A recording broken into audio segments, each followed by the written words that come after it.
Bab 67. Maafkan aku. Baik. Agam menunjuk dadanya dan mengalirkan kekuatan ke dalam jantungnya. Berpikir kalau dia bermain-main, Yana mengangkat kakinya dan menendang selangkangannya.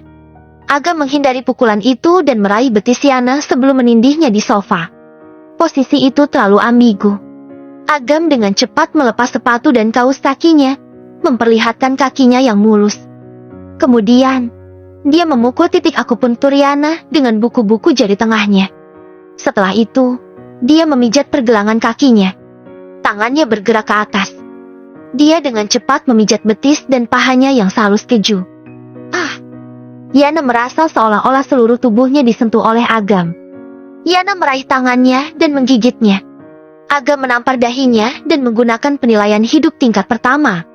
Yana kesurupan sesaat sebelum dia menyadari apa yang sedang terjadi.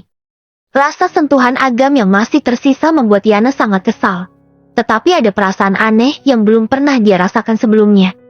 Dia merasa ingin mati karena kepolosannya selama lebih dari 20 tahun sudah dirusak oleh Agam. Bajingan, aku akan membunuhmu. Makinnya, kamu baru saja memanggilku mastermu. Sekarang aku sudah menyembuhkanmu. Tapi kamu memanggilku bajingan. Yang benar saja. Agam menghela napas sambil melihat ke langit. Karena terkejut, Yana menyentuh dada dan kepalanya. Rasa sakitnya sudah mereda dan dia tidak lagi merasa pusing. Norman menghampirinya dan bertanya dengan hati-hati. Pak Agam, apakah kamu barusan? Apa kamu pikir aku memanfaatkan cucumu? Aku sedang membantunya membersihkan meridiannya dan menghilangkan energi jahat saat aku melakukannya. Dia sudah baik-baik saja sekarang, kata Agam. Semua orang di keluarga Haris tampak bersyukur. Ketidakpuasan mereka tadi langsung menghilang. Aku khawatir dadamu tidak akan tumbuh lebih besar.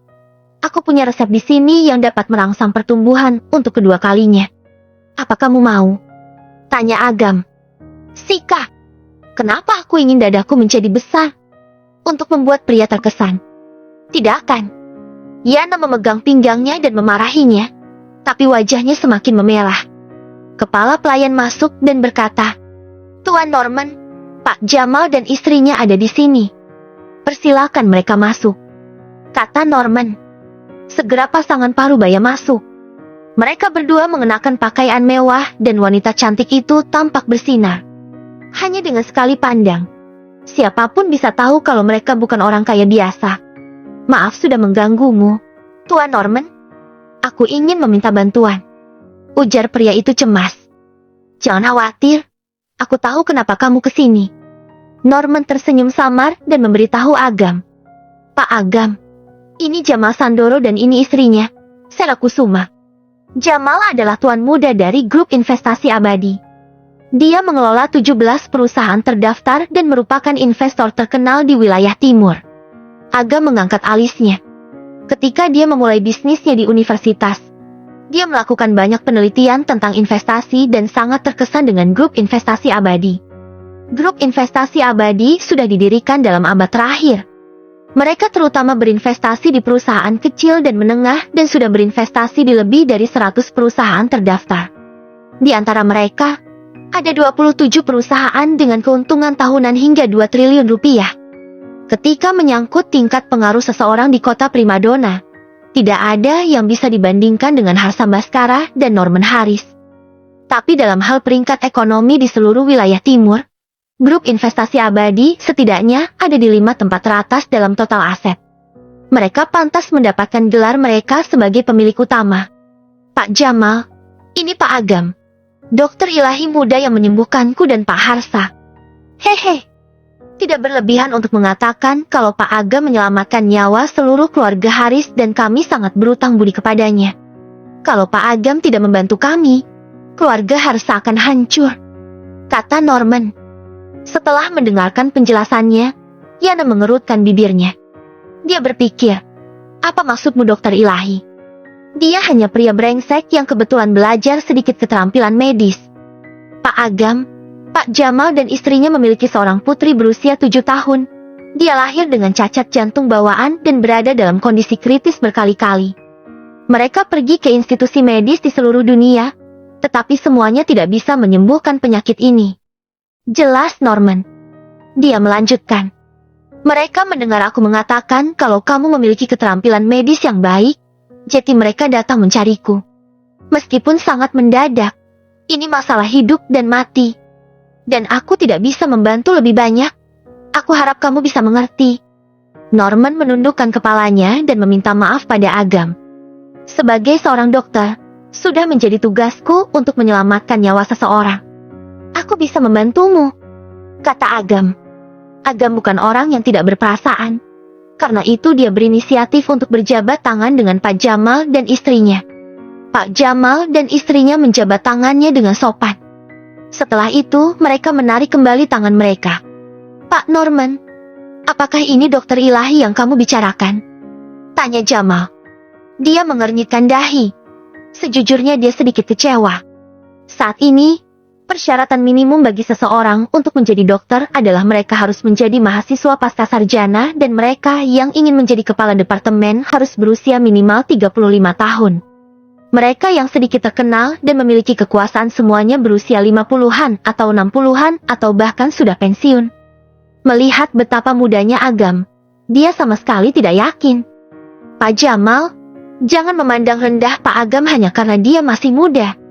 Dia benar-benar hebat. Norman takut Jamal akan mengatakan sesuatu yang tidak seharusnya. Jadi dia dengan cepat memberinya peringatan. Jamal menilai Agam dan bertanya, anak muda, berapa umurmu? 25 tahun. Jawab Agam. Apa tingkat pendidikan tertinggimu? Gelar sarjana. Wajah Jamal menjadi muram. Kamu baru belajar selama beberapa tahun dan kamu sudah keluar untuk menipu orang. Apa kamu tidak punya rasa bersalah?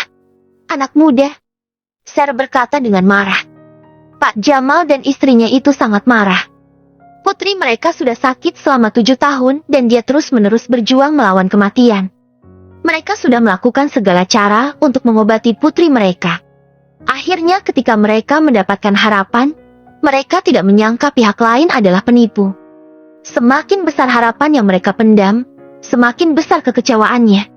Kalau tidak, mereka tidak begitu tergesa-gesa. Kamu pikir aku penipu? Ketenangan di mata agak mengejutkan Jamal. Setelah dipikir-pikir, bagaimanapun dia mengira kalau Agam pasti pandai berbohong. Kalau tidak, dia tidak akan berhasil membodohi Harsa dan Norman. Anak muda, bukannya aku merendahkanmu. Hanya saja kamu tidak terlalu meyakinkan. Kamu tidak memiliki pendidikan dan latar belakang. Kenapa aku harus mempercayakan nyawa putriku padamu? Jawab Jamal. Setelah itu dia menoleh ke Norman dan berkata, aku pikir kamu terlalu gegabah, Tuan Norman. Bagaimana kamu bisa percaya pada pembohong begitu saja? Dengan suara pelan Norman berkata, Pak Jamal, aku sarankan kamu untuk memperhatikan perkataanmu atau kamu akan menyesalinya. Norman sudah menyesal sekali. Kalau bukan karena kemurahan hati Agam, keluarga Haris akan hancur oleh prasangka dan kebodohan Norman. Pak Jamal, kata Agam. Dia menatap Jamal dan berkata dengan tenang.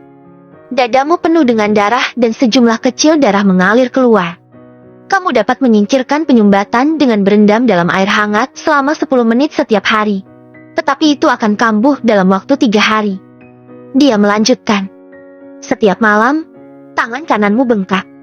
Tidak sakit dan tidak gatal. Itu hanya terasa mati rasa dan mengeluarkan darah.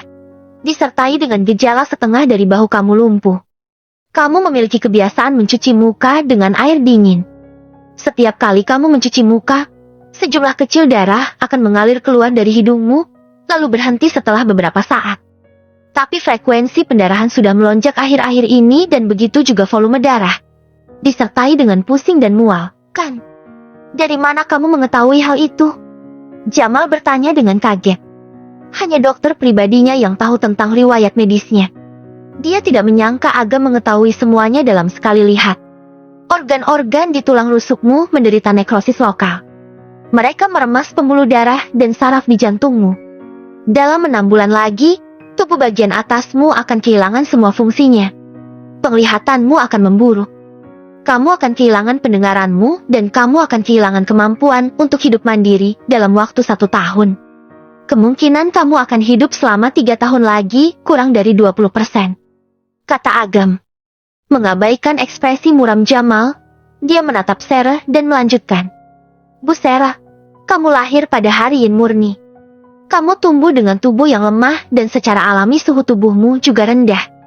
Selain itu, kamu dan keluargamu tinggal di Manggala. Karena kelembaban berlebih, kamu menderita rematik dan haid tidak teratur, sering disertai dengan gejala seperti nyeri yang tajam dan anemia. Dia menambahkan, setiap kali hujan, kamu harus menggunakan pemanas untuk menghangatkan diri atau kamu akan menderita kram dada dan sakit kepala. Bahkan setelah minum obat penghilang rasa sakit, gejalanya tidak hilang. Selain itu, meridian kamu tersumbat dengan pembekuan darah. Tubuhmu lemah dan kamu mengalami nyeri haid. Bahkan kalau kamu hamil, bayimu tidak akan bertahan kecuali seseorang memberimu akupuntur dan energi yang setiap hari. Dengan begitu kamu baru bisa mempertahankan bayinya. Sarah Kusuma tercengang. Semuanya sangat akurat. Jamal bergumam. Saat itu, aku menghabiskan banyak uang untuk memanggil orang memberi istriku akupuntur teknik akupuntur guanyin. Begitulah cara kami berhasil menyelamatkan Sekar. Bagaimana kamu bisa tahu tentang ini? Teknik akupuntur guanyin memang tidak buruk, tetapi sangat berbahaya bagi wanita hamil dan janinnya. Selama kehamilan, apakah kamu mengalami pendarahan besar? Apakah detak jantung janin tidak stabil? Agam bertanya. Wajah Maya menjadi pucat. Dia harus berpegangan pada Jamal agar tidak jatuh. Adapun Jamal, kondisinya tidak lebih baik. Bahkan sebagai pemilik grup investasi abadi dengan kekayaan bersih triliunan rupiah, tangannya gemetar ketakutan. Sepertinya benar itu masalahnya. Tidak perlu membicarakan putrimu. Dalam waktu kurang dari 2 atau 3 tahun, kamu akan mati karena jantungmu sudah terlalu banyak bekerja, kata Agam secara terus terang. Dia memandang Maya dengan iba. Maya mencengkeram dadanya, hatinya berkedut ketakutan. Jaga dirimu baik-baik. Setelah itu, Agam berbalik badan dan pergi. Melihat sosoknya yang pergi, Pak Jamal dan istrinya akhirnya kembali sadar. Anak muda, Pak Agam, dokter ilahi. Melihat kalau mereka gagal menghentikannya, mereka mengejarnya tanpa memperhatikan identitas dan citra mereka. Norman menghentikan mereka. Berhenti mengejarnya, Pak Jamal. Jamal sangat cemas hingga seluruh dahinya berkeringat. Tolong suruh dokter ilahi kembali, Tuan Norman. Aku bersedia membayar berapapun selama itu bisa menyelamatkan istri dan anakku. Pak Jamal, aku tidak bisa membantumu. Pak Agam adalah orang yang luar biasa. Tidak ada yang bisa memerintahkannya. Kalau kamu pikir kamu bisa meyakinkannya dengan uang, kamu salah, kata Norman. Jamal tersenyum pahit. Maafkan aku. Aku terlalu berpikiran sempit. Tolong bantu aku. Aku ingin meminta maaf kepada dokter ilahi secara pribadi. Dia marah sekarang. Mari kita tunggu sampai dia tenang dulu. Kalau kamu bergegas tanpa memperhatikan keadaannya, itu pasti akan menjadi bumerang. Segalanya tidak akan berakhir dengan baik, kata Norman dengan tenang. Sarah menyeka air matanya dan berkata, sayang, Tuan Norman benar. Hanya dokter ilahi yang bisa menyelamatkan Sekar. Kita tidak boleh membuatnya marah lagi. Apa yang harus kita lakukan sekarang? Jamal bertanya dengan panik. Sulit baginya untuk tetap tenang menghadapi kematian istri dan putrinya. Sekarang kalian harus pulang dan menenangkan diri. Nanti aku akan menghubungi Pak Agam. Mungkin itu akan berhasil, saran Norman. Ya, benar. Kita harus segera pulang dan menyiapkan sesuatu untuk menunjukkan ketulusan kita. Kita tidak bisa mengecewakan dokter itu lagi lain kali. Pak Jamal dan istrinya membungkuk kepada Norman sebelum pergi dengan tergesa-gesa. Aku benar-benar tidak menyangka bahkan Pak Jamal dan istrinya akan terkesan oleh Agam.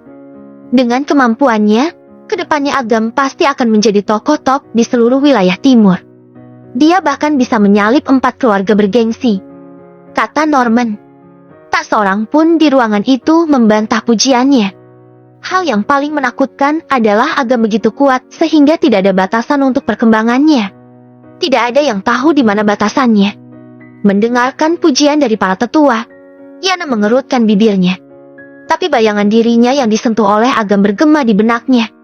Dia merasa sedikit aneh dan dia pun tersipu. Norman melihatnya. Sebagai orang tua yang berpengalaman, samar-samar dia bisa menebak apa yang sedang terjadi. Norman tidak bisa menahan diri untuk tidak mengelus janggut putihnya. Senyum tak tahu malu muncul di wajahnya. Dia berpikir, ku dengar pertunangan Agam akan segera berakhir dan Yana seumuran dengannya. Hehe. Bab 68. Perlawanan keluarga Pambudi. Sementara itu di kediaman keluarga Pambudi, Jaya, Putri, Adi, dan anggota inti berkumpul di lobi. Nyonya Miati duduk di ujung meja dengan wajah murung. Suasananya pun menjadi tegang. Setelah 3 atau 4 menit, Jaya dengan berani berkata, "Itulah yang terjadi, Bu. Yoga berpikir kalau grup kita berantakan karena memiliki terlalu banyak sengketa peradilan. Hanya ketika kita menyelesaikan masalah ini, dia akan bersedia menginvestasikan 600 miliar rupiah kepada kita." Jaya, apa kamu bercanda? Erlangga muak dengan perilaku Jaya dan mencibir. Saat menandatangani kontrak, Yoga tahu kalau kita memiliki masalah. Tapi dia masih bersikeras, yang menunjukkan kalau dia tidak peduli dengan masalah itu. Sekarang dia tiba-tiba mengungkit masalah ini, pasti ada alasan lain. Aku rasa kamu pasti mengatakan sesuatu yang seharusnya tidak kamu katakan dan menyinggung Yoga. Itu sebabnya semuanya berakhir seperti ini. Apa maksudmu? Erlangga, apa hubungannya Yoga menarik kembali kata-katanya denganku? Kalau kamu tidak memasang begitu banyak jebakan, aku tidak perlu bertindak begitu pasif sekarang. Jaya sangat marah. Jaya, perkataanmu keterlaluan. Kamulah yang menganjurkan mengganti pemasok untuk apotik.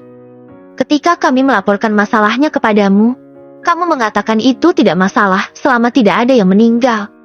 Sekarang masalah terjadi. Apakah kamu serius masih mencoba menginterogasi kami? Anggota keluarga Pambudi lainnya mengungkapkan ketidakpuasan mereka. Melihat mereka akan bertengkar, Nyonya Miati berkata dengan dingin, "Cukup. Perusahaan mana yang tidak memiliki sejarah kelam? Kalau hal-hal kecil seperti ini benar-benar penting, keluarga Haris yang akan pertama binasa. Menurut pendapatku, Yoga terus-menerus menolak untuk memenuhi kontrak karena bocah itu. Citra memengaruhinya di belakang layar. Bu, apakah ibu mengatakan kalau Citra yang memengaruhi Yoga menolak berinvestasi? Pantas saja wanita itu menyerahkan Eva Dekor begitu saja. Kupikir dia sudah kembali sadar. Aku tidak menyangka dia bermain kotor dengan kita para tetua." Omel Jaya. Semakin memikirkannya, semakin marah dia. Dia pikir dirinya sudah mendapatkan tawaran besar. Tetapi dia ditipu oleh Citra, yang mempermalukannya di depan kerabatnya. Wanita jalang itu mengkhianati kita.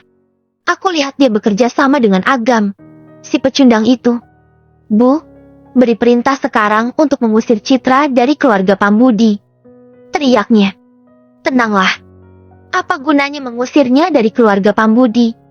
Orang-orang akan mengolok-olok kita karena tidak kompeten dan disudutkan oleh anggota keluarga yang lebih muda.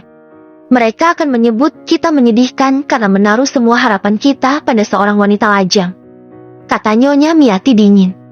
Jaya tidak bisa berkata-kata dan berkata dengan enggan. Apa yang harus kita lakukan? Bu, apa kita benar-benar membiarkan diri kita rugi besar? Aku melakukan beberapa perhitungan. Ada total 13 masalah dengan produk selama beberapa tahun terakhir. Ada lebih dari 130 masalah kompensasi sengketa peradilan dan itu tidak termasuk yang sedang diajukan banding. Kalau kita ingin menyelesaikan semua masalah, itu akan menghabiskan banyak uang. Berapa? Tanya Nyonya Miati langsung. 260 miliar rupiah. Kata Jaya dengan wajah pucat.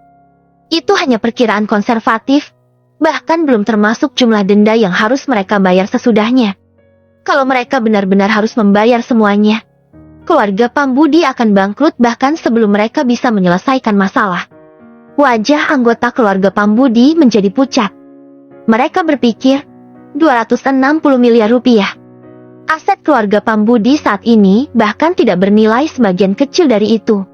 Bagaimana menyelesaikannya? Mendengar angka itu, Nyonya Miati menjadi ragu-ragu. Dia melirik kerumunan dan bertanya, apakah ada yang punya cara untuk menyelesaikan masalah ini?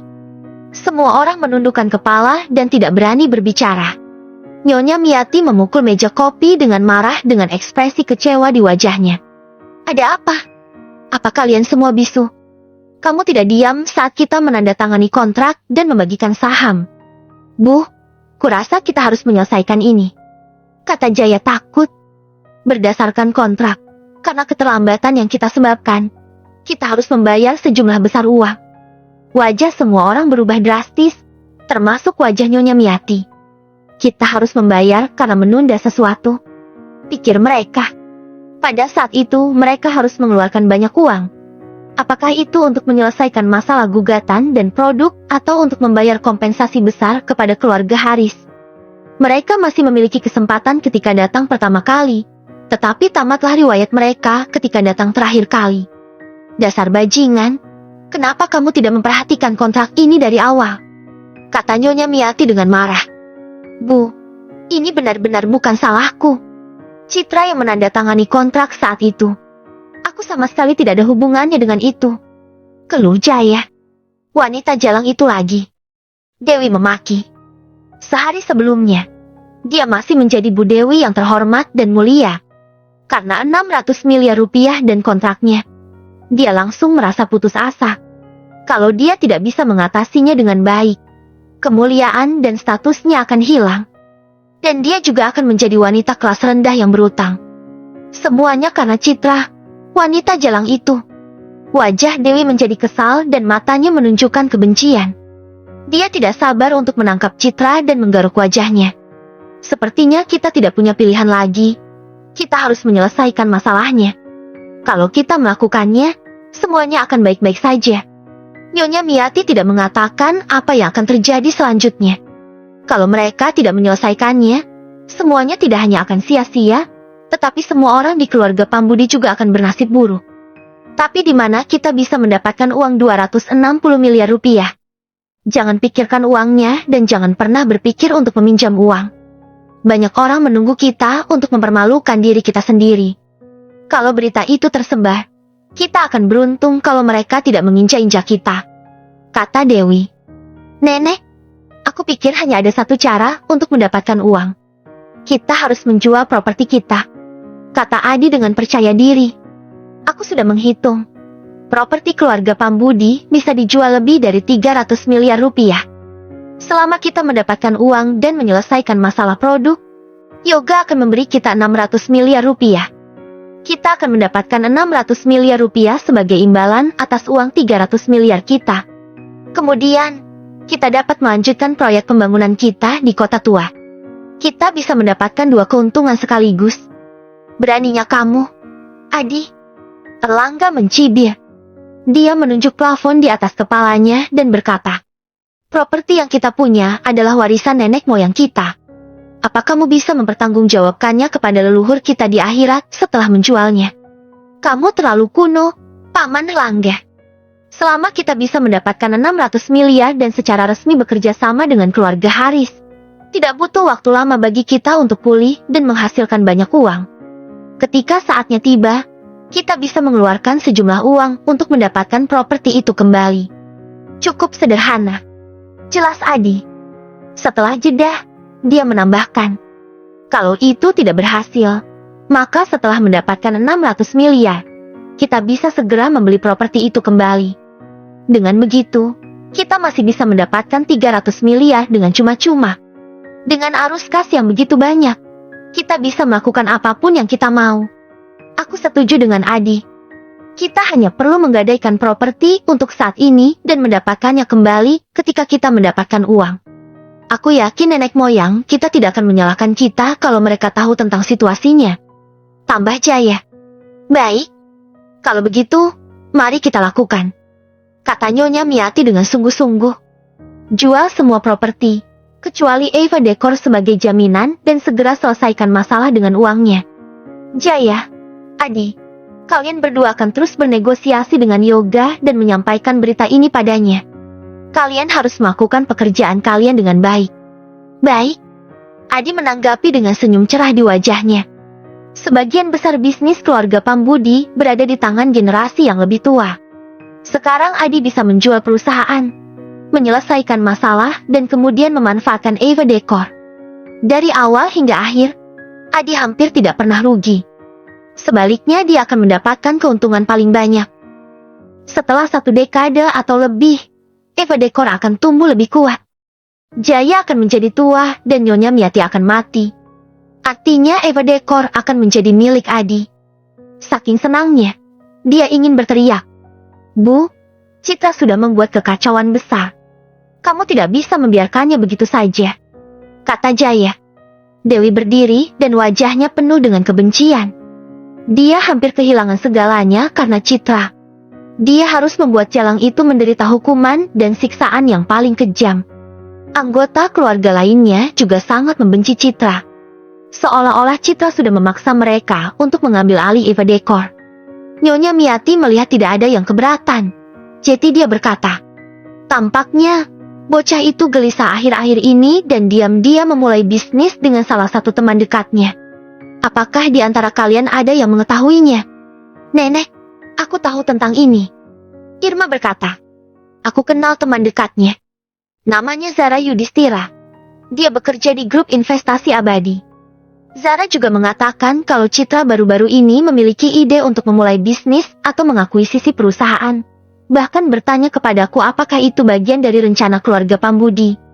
Grup investasi abadi? Para anggota keluarga terkejut. Bisnis grup investasi abadi mencakup seluruh wilayah timur. Di mata keluarga Pambudi, grup tersebut adalah kekuatan besar yang bahkan melampaui keluarga Haris dan keluarga Baskara. Mereka tidak menyangka Citra begitu mampu sehingga dia bisa berhubungan dengan grup investasi abadi. Beberapa pria yang hadir tidak tahan lagi dan wajah para wanita penuh dengan kecemburuan. Citra sangat luar biasa sehingga tidak satu pun dari mereka bisa menolerirnya. Bahkan ketika dia tidak berdaya, dia mampu membuat keluarga Pambudi kacau. Kalau dia memiliki kekuatan, bukankah dia akan membunuh kita semua? Benar. Kalau dia benar-benar berhasil membuat Yoga berada di pihaknya, kita akan berada dalam masalah besar. Tidak boleh, kita harus menghentikannya. Nyonya Miati menyipitkan matanya dan bertanya, Irma, seberapa dekat hubunganmu dengan Zara? Irma menjawab, Nenek, maksudmu? Katakan saja pada Zara kalau apa yang dilakukan Citra tidak mewakili seluruh keluarga Pambudi. Buat dia memikirkannya, kalau semuanya berjalan dengan baik, akan ada hadiah. Kamu bijaksana, Nenek. Irma sangat bersemangat sehingga dia tidak sabar untuk mengeluarkan ponselnya dan menghubungi Zara. Zara, ini aku. Izinkan aku memberitahumu tentang bisnis yang menguntungkan. Bab 69, titik awalku. Aga meninggalkan kediaman Haris untuk menjenguk Kirana di sanatorium keluarga Baskara. Dia sudah mengobati Yana beberapa kali berturut-turut dan kekuatan jasa di tubuhnya hampir pada batasannya. Agam ingin mencoba peruntungannya dan melihat apakah level 1 tertingginya sudah cukup untuk menyelesaikan penilaian hidup tingkat kedua. Tidak mengherankan, dia masih gagal. Meskipun dia bisa menggunakan kekuatan penguasa neraka untuk menyelamatkan kehidupan Kirana untuk sementara, efek penilaian hidup tingkat pertama pada Kirana semakin buruk. Kalau dia tidak mencapai penilaian hidup tingkat kedua dalam beberapa hari, maka Kirana akan berada dalam bahaya. Setelah meninggalkan rumah sakit, Agam kembali ke daerah perumahannya. Begitu dia tiba di gerbang, Citra sedang mengemudi mobil Land Rover-nya. Masuk ke mobil, Citra dengan malas duduk di kursi pengemudi. Tubuhnya yang ramping dan memesona terikat di bawah sabuk pengaman. Dia mengenakan kacamata biru kehijauan terang dan di bawah lensa abu-abu. Matanya yang indah terlihat cerah dan menawan. Agam masuk ke dalam mobil dan bertanya, "Kita mau pergi kemana?" "Untuk menemui sahabatku," jawabnya. "Zara Yudhistira?" Agam tercengang. Citra melambat. Matanya yang indah melihat Agam dan berkata, "Bagaimana kamu kenal dia? Apakah kamu memiliki hubungan dengannya? Kamu mengambil kontrak hipotek dan pergi mencari sahabatmu." Hanya Zara yang bekerja di gedung Prima yang memenuhi persyaratan tersebut. Agam menemukan setumpuk kontrak baru di kotak penyimpanan dan membolak-balik 2 halaman dengan santai. "Kenapa kamu memulai bisnis lagi saat semuanya berjalan dengan baik?" Citra melihat ke depan dan berkata dengan jujur, "Meskipun aku menikmati diriku selama 2 hari terakhir, aku tidak cocok dengan kehidupan yang santai. Aku sudah memikirkannya sejak lama dan memutuskan untuk melakukan apa yang aku kuasai, yang juga akan membuat hidupku lebih lengkap." Tentu saja, Sebenarnya bukan itu yang terjadi. Setelah bersantai selama beberapa hari terakhir, Citra cukup menyukai perasaan itu. Dia menikmati menghabiskan waktu bersama Agam. Entah apakah itu berbelanja, bertengkar atau melakukan pekerjaan rumah bersama. Hanya saja dia sudah menerima panggilan telepon dari Jaya pagi itu, yang membawanya tersadar ke dunia nyata. Dia harus mengembangkan kariernya atau keluarga Pambudi bisa mengambil kembali semua yang mereka miliki kapan saja. Dia adalah anggota keluarga Pambudi, yang berarti dia akan aman dari kematian apapun yang terjadi. Tapi itu belum tentu terjadi pada Agam. Oleh karena itu, Citra sangat ingin mengubah situasinya sekarang. Sebagian besar demi Agam. Apa kamu pikir aku akan percaya padamu kalau kamu mengatakan itu tanpa mengedipkan matamu sekalipun? Tanya Agam. Dia menatap Citra dengan tajam. Agam bukan orang bodoh. Jeti tentu saja. Dia menduga kalau keluarga Pambudi menekan Citra. Terserah kamu mau percaya atau tidak, kata Citra ringan. Setelah menyingkirkan kontrak, Agam berbalik badan dan meletakkan tangannya di pahanya. Jujur saja, kamu tidak perlu terlalu menekan dirimu sendiri, apalagi khawatir dan takut. Aku bisa menyingkirkan semua rintangan di depanmu dan memberimu kehidupan yang kamu inginkan. Bahkan kalau kamu ingin memiliki kariermu sendiri, aku bisa memberimu perusahaan yang 10 atau bahkan 100 kali lebih kuat dari Eva Dekor. Selama Citra menginginkannya. Kata-kata sederhana itu memberi Citra kenyamanan psikologis yang besar. Mari kita bicarakan nanti. Citra sedang dalam suasana hati yang rumit. Dia secara otomatis mengabaikan kalimat Agam yang terakhir. Di bawah gedung Prima, Citra dan Agam sedang menunggu di tempat pertemuan. Kamu bilang kalian berdua akan bertemu jam 5 dan ini sudah jam setengah 5. Kenapa dia belum turun? Agam sedikit mengerutkan keningnya. Dia sudah melihat Zara beberapa kali dan Agam memiliki kesan buruk padanya. Meskipun teman dekat Citra yang lain juga tidak menyukai Agam karena tidak berguna dan menyuruhnya untuk cepat-cepat bercerai darinya setiap hari. Tapi hati mereka tidak buruk. Tapi Zara sangat sombong. Dia ingin dunia memperhatikannya. Dia juga sudah berkali-kali memperkenalkan pria kepada Citra. Dia mengatakan kalau itu untuk membantu Citra menemukan pria yang baik. Tetapi pada kenyataannya semua pria itu adalah klien atau atasannya. Tidak hanya itu, kepribadiannya juga sangat buruk. Dia sering mengatakan kalau cukup sulit bagi wanita untuk melahirkan anak. Jeti tidak peduli bagaimana anak itu berubah. Dapat dikatakan bahwa dia adalah tipikal feminisme. Citra berkata dengan marah. Dia banyak membantuku kali ini. Saat kita bertemu dengannya nanti, jaga perkataanmu. Mengerti? Agam tidak mengatakan apa-apa. Berpikir kalau Zara sebaiknya tidak memainkan trik apapun. Kalau tidak, Agam tidak keberatan menyelesaikan semua dendam mereka sekaligus. Setengah jam kemudian, seorang wanita tinggi muncul. Itu adalah sahabat Citra, Zara Yudhistira. Zara mengenakan kemeja dan celana pendek. Kulit putih dan pahanya yang ramping membuatnya terlihat cantik dan seksi, yang menarik perhatian orang yang lewat. Maafkan aku, Citra. Bos terlambat mengadakan rapat dan bersikeras agar aku tetap tinggal untuk menulis ringkasan. Mengatakan kalau dia ingin melatihku menjadi manajer regional. Setelah selesai aku segera bergegas kemari. Kamu tidak akan menyalahkanku, kan? Zara berkata. Tapi tidak ada sedikit pun permintaan maaf di wajahnya. Sebaliknya dia mengangkat kepalanya sedikit dan ada sedikit kesombongan di matanya. Tentu saja tidak.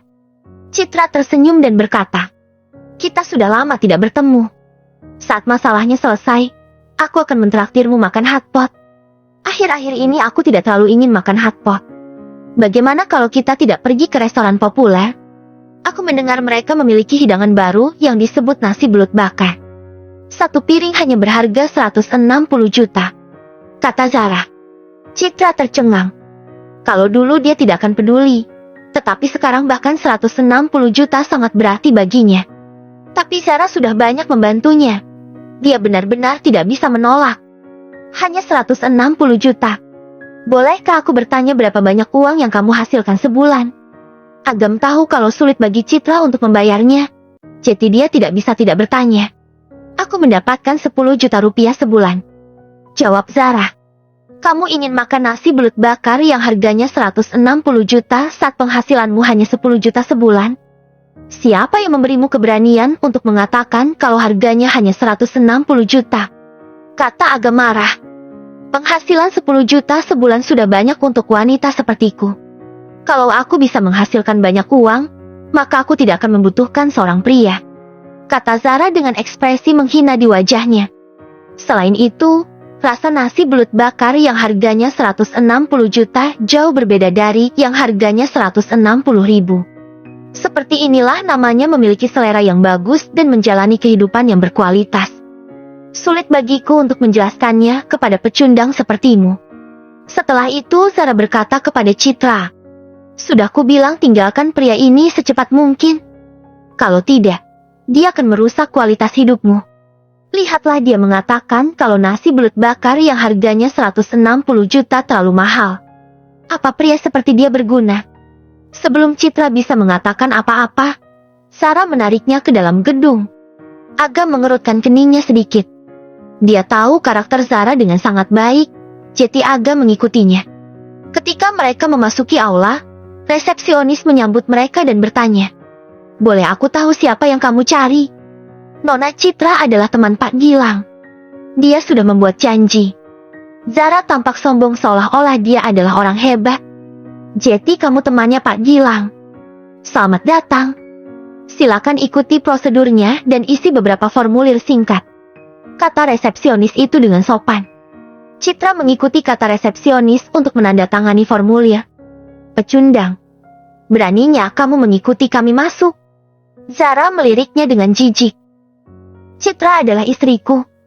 Apa ada masalah kalau aku mengikutimu?" balasnya. "Konyol sekali. Lihatlah tempat ini. Kita berada di gedung Prima, gedung tertinggi di kota primadona. Semua orang yang bekerja di sini adalah elite di antara para elite. Kamu hanyalah pecundang. Kalau kamu tidak masuk bersama dengan kami, kamu akan diusir oleh penjaga keamanan," ejek Zara. Melihat Agam tidak peduli, dia menambahkan, "Aku akan membawa Citra ke lantai atas gedung. Tahukah kamu tempat apa itu? Itu cabang grup investasi abadi, kota primadona, dan aku sekretaris pribadi manajer cabang." Ketika dia sampai pada titik itu, wajah Zara penuh kebanggaan, seperti dewi yang sombong. Semua orang di wilayah timur tahu reputasi grup investasi abadi. Itu adalah perusahaan besar senilai puluhan triliun rupiah dan itu adalah taipan lokal di kota primadona. Merupakan kehormatan besar untuk menjadi sekretaris pribadi manajer cabang. Khususnya dalam 2 tahun terakhir, Sarah telah mengikuti Pak Gilang ke berbagai acara kelas atas dan dipuji oleh semua jenis pengusaha kaya. Setelah sekian lama dia pikir dia sendiri adalah seorang elite dan bahkan dia memandang rendah untuk bernegosiasi dengan Citra. Setelah mendengarnya mengungkit grup investasi abadi, Agam tercengang. Dia berpikir, kebetulan sekali, perusahaan yang ingin diakuisisi Citra ada di bawah grup investasi abadi. Kalau Pak Jamal dan istrinya mengetahuinya, mungkin mereka tidak perlu berdiskusi. Mereka akan memberikan perusahaan kepadanya secara gratis. Sekarang kamu tahu betapa menakjubkannya itu, bukan? Orang rendahan sepertimu tidak pantas berada di sini. Aku sudah mencapai ketinggian yang tidak akan pernah kamu lakukan seumur hidupmu. Zara berpikir kalau Agam terkejut sampai terdiam dan nadanya menjadi semakin sombong. Melihat Zara yang angkuh, sudut bibir Agam menyeringai. Kamu melebih-lebihkan dirimu sendiri. Nona Zara, kamu juga dari grup investasi abadi. Ketinggian yang kamu bicarakan hanyalah titik awalku. Konyol, bagaimana bisa pecundang sepertimu begitu percaya diri? Dengan isyarat untuk diam, dia menyelamakian Zara. Kamu akan tahu nanti, katanya. Zara tampak malu. Dia telah diprovokasi oleh menantu yang tinggal di rumah mertuanya. Dia berpikir, baiklah, kalau begitu, hari ini aku akan membuat Citra menyelingkuhimu. Dengan begitu, kamu akan tahu seperti apa rasanya keputusasaan yang sebenarnya. Bab 70. Mempersiapkan. Mereka bertiga menaiki lift menuju lantai paling atas. Ketika mereka melangkah melewati pintu, mereka melihat seorang pria gemuk yang beratnya sekitar 100 kg duduk di kursi ketua. Matanya sipit tertutup lemak dan perutnya buncit karena terlalu banyak minum bir. lebih besar dari seorang wanita yang sedang hamil 10 bulan. Itu hampir membuat kancing kemejanya copot. Nona Citra sudah datang, Pak Gilang. Zara berjalan dengan sosoknya yang memesona dan berdiri di sebelah pria gemuk itu. Lumayan. Aku beri dia nilai 99 dari ke 100. Kalau dia masih perawan, dia akan sempurna. Gilang Kuncoro menyipitkan matanya menatap Citra yang cantik dan menggoda. Lalu dia menepuk pantat Zara. Zara tidak melawan sama sekali. Sebaliknya dia sangat menikmatinya. Citra sedikit muram. Dia sangat muak dengan bagaimana Gilang menyipitkan mata padanya. Kalau dia ada di keadaan yang berbeda, dia pasti akan berbalik badan dan pergi. Tapi memikirkan prospek harga dan pengembangan perusahaan yang sangat cocok, dia tidak punya pilihan selain memaksa dirinya tersenyum dan berkata, "Halo, Pak Gilang. Aku rasa Zara sudah mengatakan niatku pada perusahaanmu.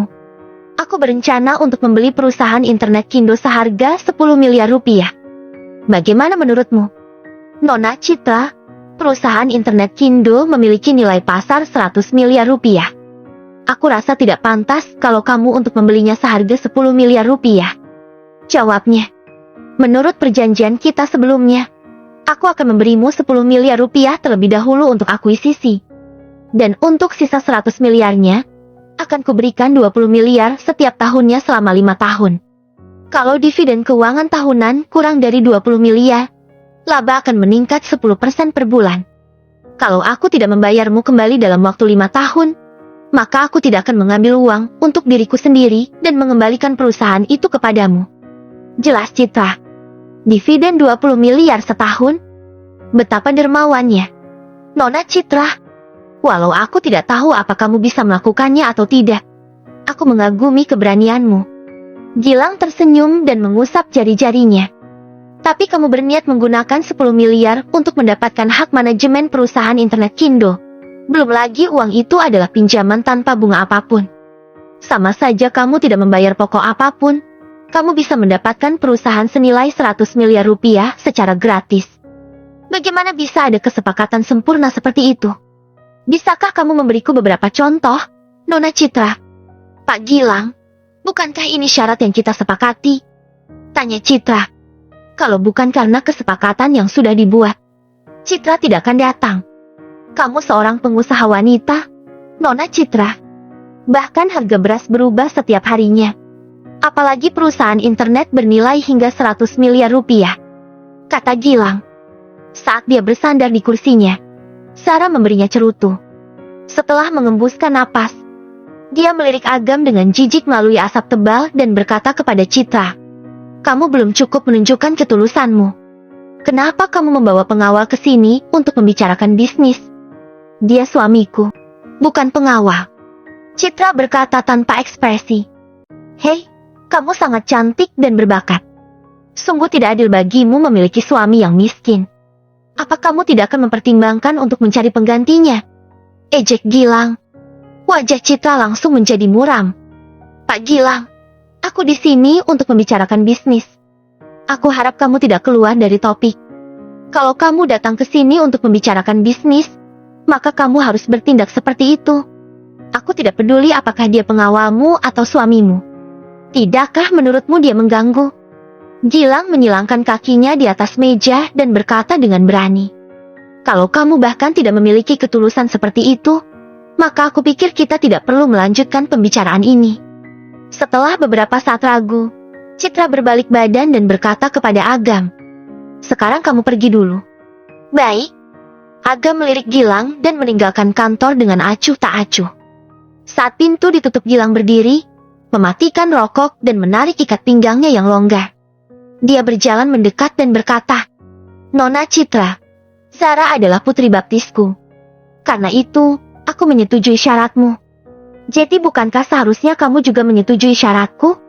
Citra merasa sedikit mual ketika dia mencium bau keringat dan asap pada tubuh Gilang.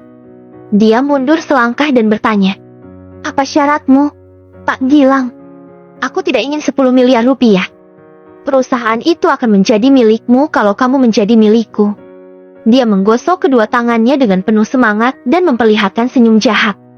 "Hanya untuk sebulan, Kamu harus datang kapanpun aku memanggilmu. Kalau aku menyuruhmu untuk melakukan pose tertentu, kamu juga harus melakukannya. Kamu juga harus mengonsumsi beberapa obat dari waktu ke waktu. Tidak buruk, kan? Maaf, Pak Gilang. Aku tidak akan mengambil perusahaan itu selama tinggal. Mendengar syarat itu, Citra berbalik badan dan hendak pergi tanpa ragu-ragu. Zara merasa cemas. Dia meraih Citra dan berkata, "Apa kamu bodoh? Kenapa kamu melepaskan kesempatan yang begitu bagus?" Citra berkata dengan marah. "Zara, kamu juga mendengar apa yang dia katakan. Bagaimana aku bisa menyetujui permintaan menjijikan itu? Kenapa kamu begitu keras kepala? Tahukah kamu berapa banyak usaha yang sudah aku lakukan untuk meyakinkan Pak Gilang? Tidakkah menurutmu kamu menyia-nyiakan usahaku?" Jawab Zara. "Pak Gilang perhatian padamu dan mengerti kalau kamu berada dalam kesulitan. Jadi dia membantumu menghemat 10 miliar. Kalau itu orang lain, mereka tidak akan melakukan hal sebaik itu." Dia menambahkan, "Selain itu, dia tidak memintamu melakukan banyak hal." Zara baru saja menerima keuntungan 1 miliar dari keluarga Pambudi untuk mengacaukan akuisisi perusahaan Citra. Kalau dia bisa membuat seseorang untuk menghancurkan Citra, dia akan mendapatkan 1 miliar lagi. Selain itu, dia baru saja membeli rumah Gilang senilai 4 miliar rupiah di pusat kota dengan syarat dia akan membantunya menangani Citra. Kalau Citra menolak untuk patuh, bukankah rumah dan uangnya akan hilang? Semua itu membuatnya gila. Sahabat macam apa yang bisa begitu kejam? Pikir Zara. Memikirkan hal itu, dia menjadi sangat marah. Citra berkata dengan tidak percaya, "Zara, bagaimana kamu bisa mengatakan itu? Kamu tahu aku sudah punya suami. Kamu hanya ditahan oleh pola pikir konservatif. Sekarang abad ke-21. Kenapa wanita harus mengikuti aturan dan tetap setia sementara pria bisa seenaknya selingkuh? Pak Gilang sudah bersama banyak wanita dan benar-benar terampil. Percayalah, selama kamu setuju, kamu tidak hanya akan menghemat 10 miliar rupiah, tetapi kamu juga bisa mendapatkan perusahaan 100 miliar rupiah tanpa bayaran. Selain itu, kamu bahkan bisa merasakan kesenangan yang tak terlukiskan selama sebulan. Percayalah padaku, aku teman baikmu. Aku tidak akan membohongimu." "Zara, maafkan aku karena mengatakan ini. Tapi, aku pikir nilai-nilai kita berbeda. Kita tidak perlu berteman lagi," kata Citra. Tanpa ragu, Citra berbalik badan dan pergi. "Nona Citra, apa kamu tidak menginginkan rumahmu lagi?" tanya Gilang. Citra berbalik badan dan bertanya, "Apa maksudmu? Jangan bilang kamu lupa kalau kamu menggadaikan rumahmu seharga 10 miliar untuk meminjam uang. Kalau kamu tidak dapat membayarnya kembali, seluruh keluargamu akan dibuang ke jalanan," kata Gilang. "Pak Gilang, terima kasih sudah khawatir. Tapi ini pinjaman dana kewirausahaan. Masa penyangganya seminggu, aku kembalikan saja uangnya," tandasnya. "Nona Citra, kamu sangat naif. Apakah kamu yakin kamu mengambil pinjaman dana wirausaha? Kenapa kamu tidak menelepon dan bertanya?" pintanya. Melihat dia percaya diri, Citra segera mengeluarkan ponselnya dan menghubungi Ban. Setengah menit kemudian, ekspresinya berubah. Pinjamannya sudah berubah menjadi hipotek. Grup Investasi Abadi adalah klien utama dari berbagai bank di kota primadona. Terlalu mudah untuk diam-diam mengubah pinjaman. Gilang tersenyum jahat dan mengakui kalau itu ada hubungannya dengannya. Dan kamu tidak dapat mengubahnya karena pegawai yang menangani pinjamanmu sudah mengundurkan diri. Semuanya adalah tindakan pribadi satu karyawan dan itu tidak ada hubungannya dengan Ban dan Grup Investasi Abadi. Kamu sangat keji. Citra memakinya dan wajahnya menjadi seputih kertas. Luar biasa.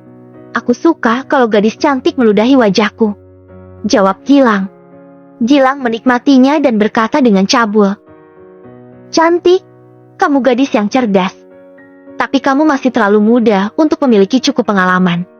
Citra terdiam selama beberapa detik dan berkata dengan tenang, "Pak Gilang, aku tidak akan mengambil perusahaan. Tolong kembalikan uang depositnya kepadaku." "Kembalikan? Kalau uang ini dapat dikembalikan, apakah masih disebut deposit?" Gilang melangkah maju dan mengulurkan tangannya untuk menyentuh wajahnya. Jangan ragu lagi. Cantik. Aku akan menjagamu dengan baik. Bajingan. Citra dengan marah menampar wajah Gilang. Gilang terhuyung 2 langkah ke belakang dan tanda merah segera muncul di wajahnya yang gemuk. Pak Gilang. Zara buru-buru membantunya dan membelai wajahnya yang dipukul. Kemudian Zara berbalik badan dan berkata dengan marah. Citra, apa kamu sudah gila? Beraninya kamu memukul Pak Gilang. Zara khawatir kalau keadaan tidak terkendali, dia sendiri akan terlibat. Bukankah dia pantas ditampar? Kata Citra dengan marah. Citra frustrasi karena dia tidak mendengarkan Agam dan dia menyesal berteman dengan seseorang seperti Zara. Hehe, gadis yang penuh semangat. Dia jauh lebih menarik daripada wanita-wanita yang baru saja melepas celananya dan menungguku di atas meja. Dia mendorong Zara menjauh, menepuk tangannya dan 4 pria kekar keluar dari pintu rahasia di kantor. Sebaiknya kamu tidak melewati batas, Pak Gilang, kata Citra memperingatkan. Ekspresinya sedikit berubah. Dia segera mundur ke pintu dan ingin membukanya. Tapi dia menemukan kalau pintu itu terkunci.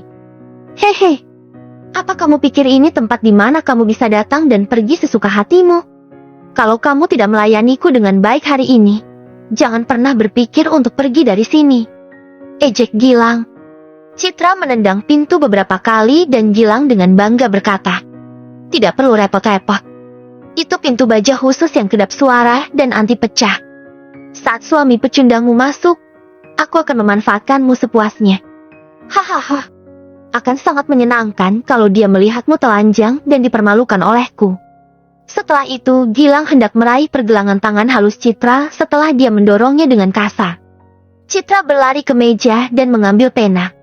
Dia mengarahkan ujung pena ke Gilang dan berkata dengan marah. Jangan paksa aku melakukan ini. Semakin kamu menolak, aku semakin bersemangat. Seseorang, tahan dia di atas meja. Hehe. Gilang sangat bersemangat sehingga dia akan melepaskan ikat pinggangnya. Jangan menyentuhnya atau kamu akan menyesal. Bab 71. Pak Jamal. Suara pelan Agam terdengar. Dengan senyum jahat di wajahnya, Gilang tidak menahan dirinya dan bergegas menuju Citra. Boom! Pintu itu hancur oleh tendangan Agam. Dia muncul di ambang pintu seperti dewa perang. Karena terkejut, Gilang berbalik badan dan berteriak pada anak buahnya. Bunuh dia! Kilauan dingin melintas di mata Agam saat dia tiba-tiba bergegas datang dan menyerang Gilang. Gerakannya begitu gesit sehingga tidak ada orang biasa yang bisa bereaksi tepat waktu. Salah satu pria yang memiliki potongan cepat berdiri di depan Gilang untuk melindunginya. Enyahlah! Tanpa berkedip Agam membuat pria berambut cepak itu terbang dengan tendangannya dan terbanting ke meja dengan keras. Tulang rusuknya patah dan dia benar-benar lumpuh. Pria berambut cepak itu merasa takut. Dia adalah seorang tentara veteran. Tidak masalah baginya untuk menghadapi 10 orang sekaligus. Tapi tanpa diduga, dia dikalahkan dengan mudah oleh Agam. Detik berikutnya, Agam muncul di depan Gilang dan meraih tangannya. Aku bilang kalau kamu akan menyesalinya. Krek! Dengan suara yang keras, 5 jari Gilang patah pada saat bersamaan.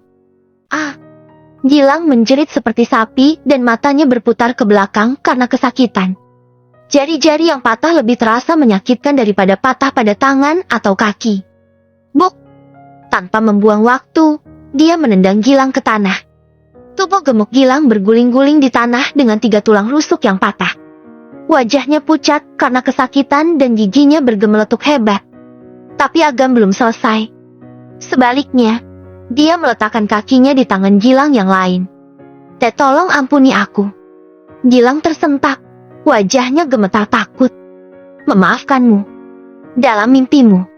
Sudut bibir Agam menyeringai. Detik berikutnya, matanya berkilat kejam saat dia menginjaknya dengan keras. Krek! Jari-jari di tangan Gilang yang lain dipatahkan satu persatu. Suara tulang yang patah seperti nyanyian dari kedalaman neraka, yang membuat semua orang di ruangan itu menjadi pucat. Agam sangat kejam. Singkatnya dia adalah iblis. Para preman itu tampak merasa ngeri.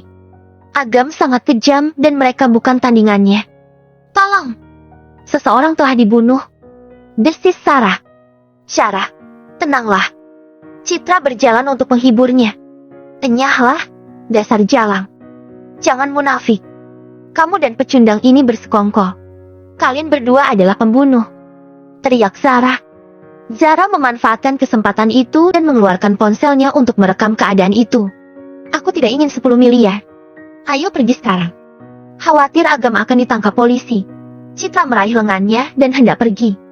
Agam menginjak paha Gilang lagi dan berkata, sapi gemuk ini belum meminta maaf. Kenapa kita harus pergi? Gilang berjuang untuk tetap sadar dan berteriak marah padanya. Minta maaf? Dalam mimpimu. Sikapmu ini tidak akan berhasil, kata Agam. Di bawah tatapan kaget semua orang, Agam menginjak Gilang dengan keras.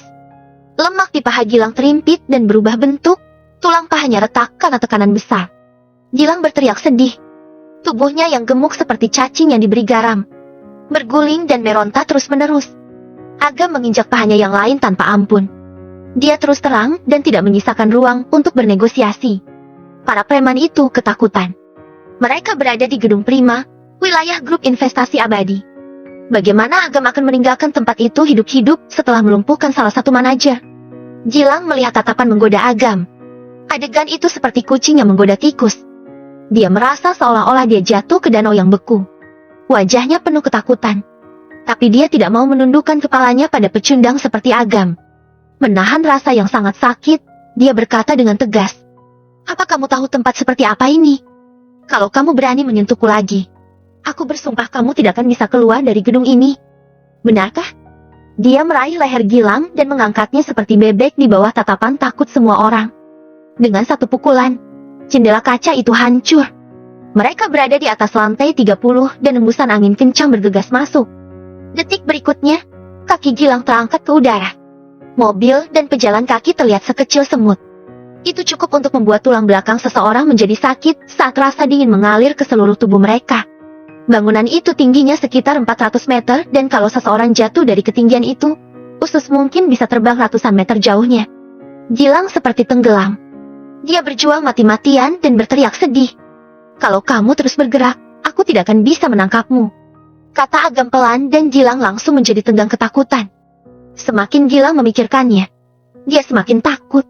Tubuh gemuknya gemetar hebat dan celananya basah. Tenanglah, Agam. Jangan main-main. Citra tersadar kembali. Wajahnya menjadi pucat saat dia memperingatkannya. Kalau Agam memukuli seseorang, skenario terburuknya adalah dia harus masuk penjara. Tapi kalau dia membunuh seseorang, hidupnya akan berakhir. Jelas tidak layak membuang nyawanya untuk bajingan seperti Gilang. Jangan khawatir, aku tahu apa yang harus kulakukan. Dengan senyum tipis Agam menoleh untuk melihat Gilang dan berkata, tapi kalau tanganku tergelincir, itu bukan salahku. Jangan, tolong jangan. Maafkan aku pantas mati. Aku minta maaf padamu. Tolong lupakan kesalahanku dan ampuni aku. Gilang tampak ketakutan. Dia tidak peduli dengan martabatnya. Itu tidak sepenting hidupnya. Selain itu, tergantung dari ketinggian beberapa ratus meter dan Agam menentukan hidupnya lebih menakutkan daripada kematian. Dengan mulut Agam yang terbuka lebar, dia mencibir. Apa menurutmu permintaan maaf sudah cukup? Aku akan mengembalikan uangnya. Aku tidak akan mengambil 1 sen pun dari deposit 10 miliar Nona Citra. Aku akan mengembalikan semuanya padanya, kata Gilang. Hanya 10 miliar? Selidik Agam. Tidak 20 miliar. Ambil tambahan 10 miliar sebagai kompensasi atas tekanan mentalmu, kata Gilang. Di mata Gilang senyuman samar Agam sama menakutkannya dengan iblis. Sejak kamu menindas istriku, kamu sudah mati. Baiklah, kamu bisa pergi ke neraka, kata Agam. Berhenti di sana. Seorang pria berjas dan berdasi berdiri di luar pintu, diikuti oleh sekelompok penjaga keamanan bersenjata lengkap. Seolah-olah Gilang menggenggam sedotan yang bisa menyelamatkan nyawanya. Dia berkata dengan takut, tolong aku, Pak Gatot. Pria ini gila. Dia ingin membunuhku. Zara segera membungkuk dan berkata dengan sedih, keduanya sudah melewati batas, Pak Gatot. Mereka tidak punya uang dan mereka memaksa Pak Gilang untuk menjual perusahaan internet Kindo kepada mereka. Pak Gilang tidak akan setuju dan mereka ingin membunuhnya. Gatot Subroto adalah manajer umum grup investasi abadi di kota Primadona dan posisi resminya 1 tingkat di atas Gilang. Apa yang Gatot katakan dan keputusan yang dia buat memiliki kekuatan yang sangat besar. Citra berkata dengan cemas.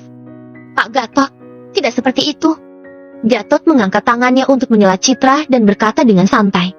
Aku tidak akan mendengarkan omong kosong siapapun. Aku hanya percaya mataku sendiri. Anak muda, turunkan dia dan aku bisa mempertimbangkan untuk lebih mudah melepaskanmu. Dia sombong dan tidak bisa didekati. Boleh saja. Sudut mulut Agam menyeringai saat dia melemparkan Gilang. Gilang yang beratnya 100 kg, jatuh seperti bola meriam. Gatot sangat terkejut sehingga dia dan penjaga keamanan buru-buru menghindari. Preman. Gilang terhempas ke dinding. Dia langsung terbatuk dan memuntahkan darah yang berisi serpihan organ dalamnya. Pukulan hampir membunuhnya. Bahkan kalau Gilang sembuh, itu akan memengaruhi kehidupannya sehari-hari dan dia akan menghabiskan sisa hidupnya dengan tubuh cacat. Kelopak mata Gatot berkedut. Tidak ada yang pernah berani menentang perintahnya. Apa yang telah dilakukan Agam adalah tamparan ke wajahnya di depan umum. Seseorang, beritahu pengadilan dan tangkap dia. Perintah Gatot. Kalau begitu, panggil semua rekan kita dari Departemen Hukum ke sini untuk datang secara pribadi dan menghukumnya. Nada suaranya dingin. Dia siap membunuh Agam. Grup investasi abadi sudah ada selama bertahun-tahun dan telah mengalami pasang surut. Mereka sudah melawan tuntutan hukum yang tak terhitung jumlahnya dan memiliki gelar pemenang satu-satunya di wilayah timur. Kalau Agam menjadi sasaran Departemen Hukum, dia pasti akan mati. Tanpa ekspresi Agam berkata, sungguh konspirasi. Kalau aku adalah warga biasa, aku akan mati di tanganmu. Dunia ini semua tentang pertandingan siapa yang terkuat. Kamu hanya bisa menyalahkan dirimu sendiri karena terlalu lemah. Gatot sama sekali tidak menganggap serius Agam. Bahkan kalau Agam berasal dari keluarga Pambudi, di mata Gatot, dia masih lemah seperti semut. Aku tidak menyangka grup investasi abadi akan membuat begitu banyak masalah. Kurasa aku harus memanggil Jamal Sandoro, kata Agam. Dia sangat tenang seolah sedang membicarakan sesuatu yang tidak penting. Ekspresi Gatot sedikit berubah. Bajingan, apa hak kamu memanggil Pak Jamal dengan namanya? Kenapa tidak boleh? Tanya Agam dengan makna tersembunyi dalam nadanya. Aku yakin dia akan sangat senang, bahkan merasa terhormat mendengarku memanggilnya dengan namanya. Apa aku tidak salah dengar? Apa anak ini berhayal? Apa dia sudah gila? Para petugas keamanan dan karyawan mencibir dan menganggapnya sebagai lelucon. Zara melipat tangannya dan berkata dengan mengejek. Lihatlah priamu itu. Citra. Dia penuh kebohongan. Ini pertama kalinya aku bertemu orang yang sombong seperti dia. Citra sangat malu dan sedikit marah. Meskipun dia tersentuh kalau Agam sudah menyelamatkannya, tindakan Agam semakin keterlaluan. Tidak hanya memandang rendah Gatot, tetapi dia juga berani mengolok-olok Jamal. Jamal adalah tuan muda dari grup investasi abadi dengan kekayaan bersih puluhan triliun rupiah, serta arus kas senilai triliunan rupiah. Bahkan keluarga Baskara hampir tidak setara dengannya. Apalagi orang biasa seperti Agam. Singkatnya dia bersikap sombong. Tetapi terus terang, dia terlalu melebih-lebihkan dan mempermalukan dirinya sendiri. Semua orang menatapnya seolah Agam orang bodoh. Sungguh konyol kalau menantu yang tinggal di rumah mertuanya memprovokasi manajer umum grup investasi teratas di wilayah timur. Gatot menghampiri Agam dan berkata, beraninya kamu tidak menghormati Pak Jamal? Tamat riwayatmu. Hidupmu lah yang tamat. Balas Agam. Oh, coba saja. Kalau begitu, aku ingin melihat bagaimana kamu akan menghabisiku. Gatot membuka tangannya dan menatapnya dengan mata mengejek. Dia tersenyum dengan sikap menggoda. Agam menghela napas. Dia bertanya-tanya, kenapa orang senang sekali cari mati? Suara sepatu kulit dan sepatu hak tinggi yang mengentak tanah terdengar dari koridor. Belasan pria dan wanita berjalan dengan cepat. Di garis depan ada seorang pria parubaya yang tinggi dan mengesankan, diikuti oleh seorang wanita cantik. Auranya penuh momentum dan intimidasi. Dia adalah pemilik muda grup investasi abadi, Jamal Sandoro bersama dengan istrinya, Sera Kusuma.